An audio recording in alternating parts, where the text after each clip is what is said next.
This is the history of Elizabeth Zane.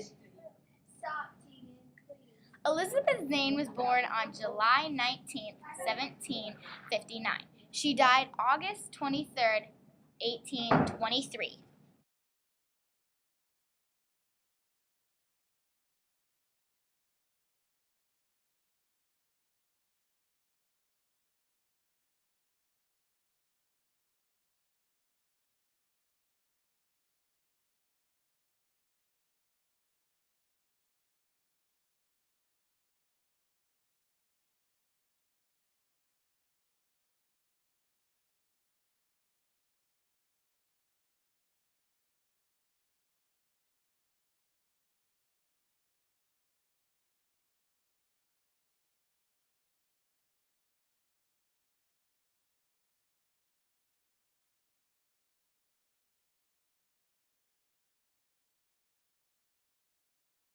The men at Fort Henry, now known as West Virginia, were under the attack from the Indians on a fine day.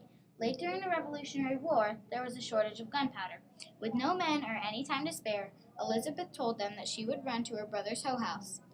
The Indians didn't try to shoot her on her way, but on the way back, the Indians noticed she was carrying some gunpowder in her apron. The Indians attempted to shoot her with an arrow and a musket shot. If it wasn't for Elizabeth Zane, it could have been too late.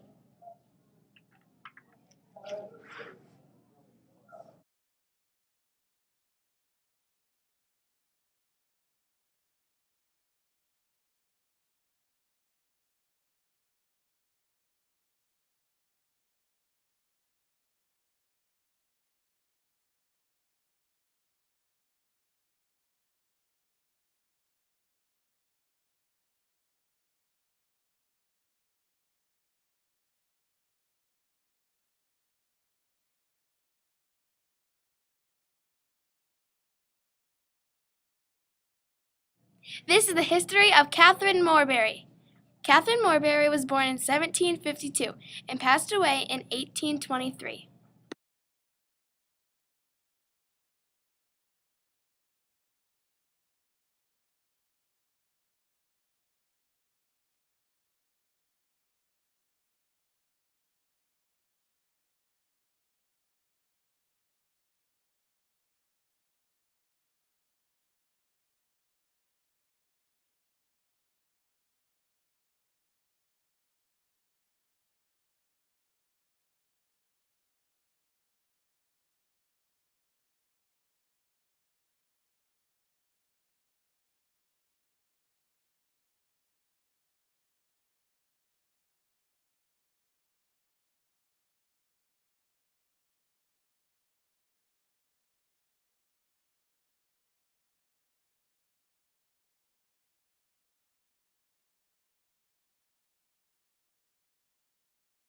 The British were under command of General Cornwallis. They were out to attack a group of patriots under command of General Morgan. Morgan knew he didn't know the route, so he hired Catherine Morbury because she knew every inch of the land. She knew every shortcut and trail, and where every patriot lived. She went out and rounded all the patriots needed and told them that General Morgan needed them now.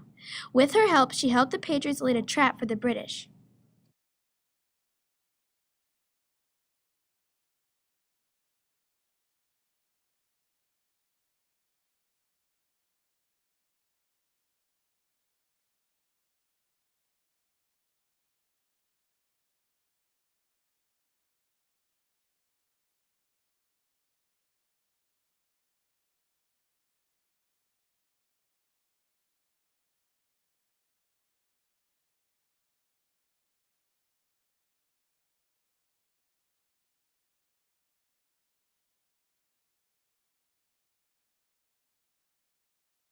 This is the history of Margaret Corbin.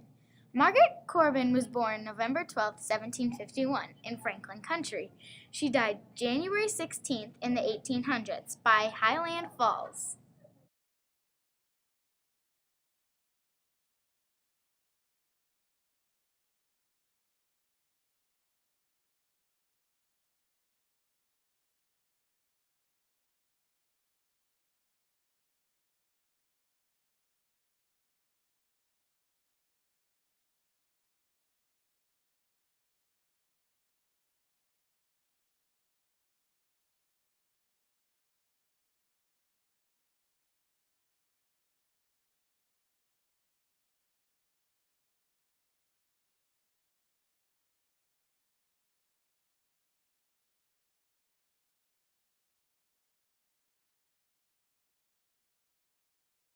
Corbin was a follower and a leader.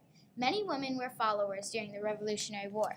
They would follow the men around, taking care of cooking and everything else. She took over her husband's job as a mattress. The person loaded the cannon and the gunner was killed. She was hit in the head and almost died. A passing doctor saved her life. Her wounds were permanently disabled. Known for her bravery, Captain Molly became part of the Invalid Regiment. She was the first woman to ever get a lifelong pension for the wounds she suffered in battle.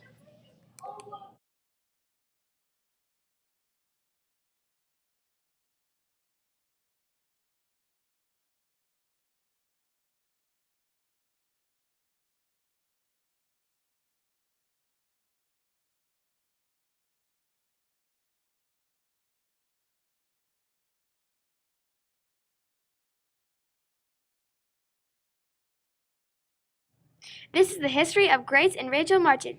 Grace and Rachel Martin are brave women.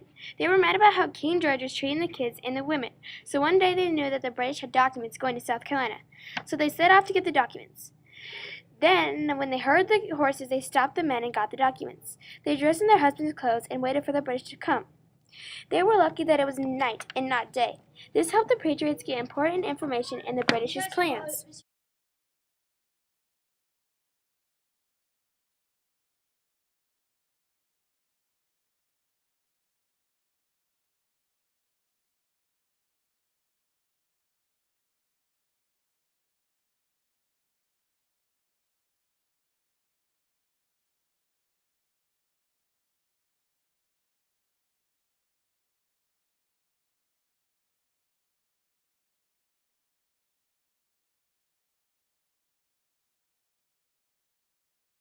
This is the history of Emily Geiger. Emily Geiger was born June 12, 1765. She died July 3, 1825. In the war, Emily was in charge of carrying a note for General Nathaniel Greene. He needed reinforcements, and the British were coming. When the messenger was needed, Emily wanted to help out. She knew she would be the perfect one because she had quite a bit of experience with the countryside. In the beginning, she was able to keep away from the British.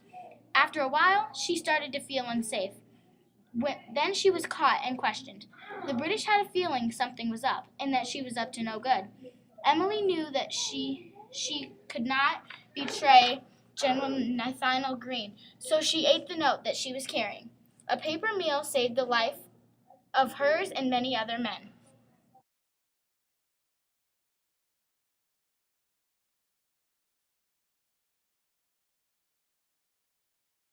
This is the history of Mary Murray.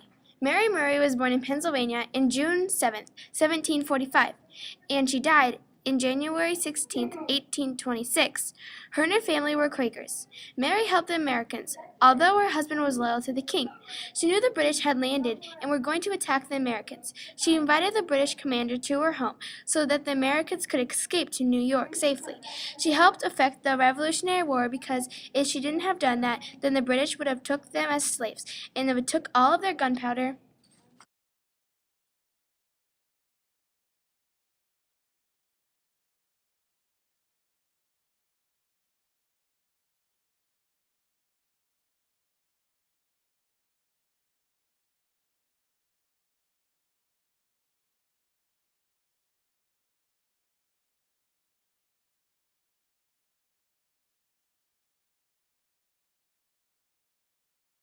This is the history of Patience Wright.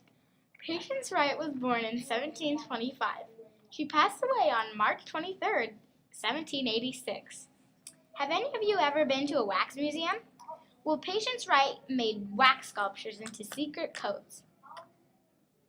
When war broke out in the colonies, Patience chose to stay in England. While she was still in England, she started codes with the wax. Good information was sent secretly to the colonies and hidden in the wax figures. She was proud of them. When the American prisoners were taken to England to stay safe, Patience, along with all the others, helped many escape. Not waiting to be packed underground in England, Patience suffered a harsh fall and died in London.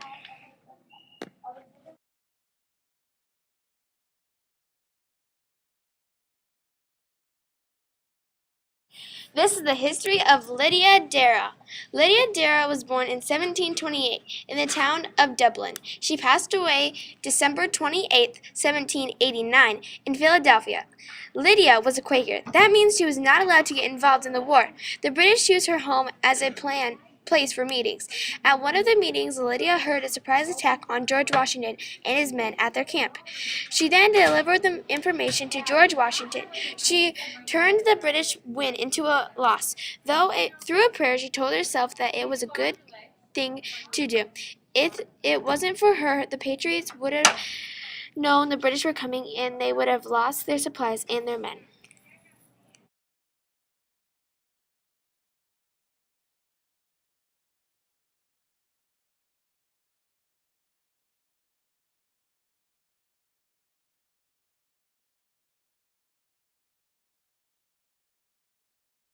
This is the history of Hannah Arnett. Hannah Arnett was born on November 23, 1729. She passed away in 1823. Hannah Arnett was a proud, fearless woman who spoke her mind. One day, Hannah butted into a meeting. She was never invited to this meeting, but she just butted in anyway. While she was there, she turned the hearts and minds of men in attendance. The men were pretty confused. Hannah urged all of the men to move towards independence. She wanted everyone to be led to peace and independence. It is a good thing that the men listened to someone really special, Hannah Arnett.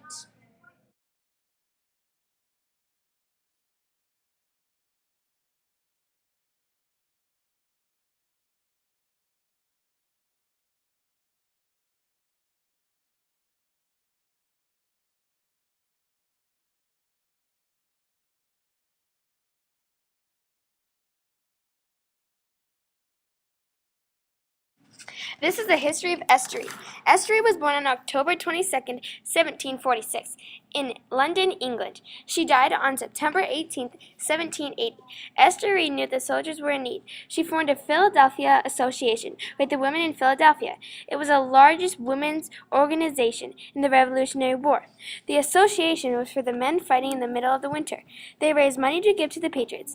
They also made shirts, pants, and things to cover their feet so they didn't freeze. They sewed their names in the clothes to raise their spirits up of the men receiving the clothes. If they wouldn't have done that, then the men would have frozen and died.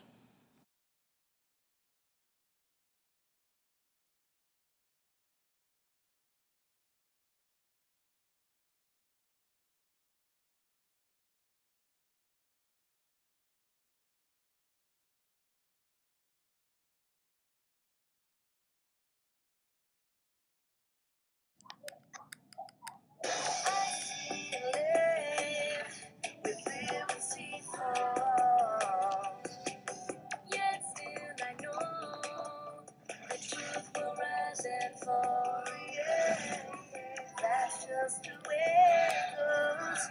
A word now to the wise. The world was made to change. Each day is a surprise. Looking at life through my own eyes. Searching for a hero to idolize.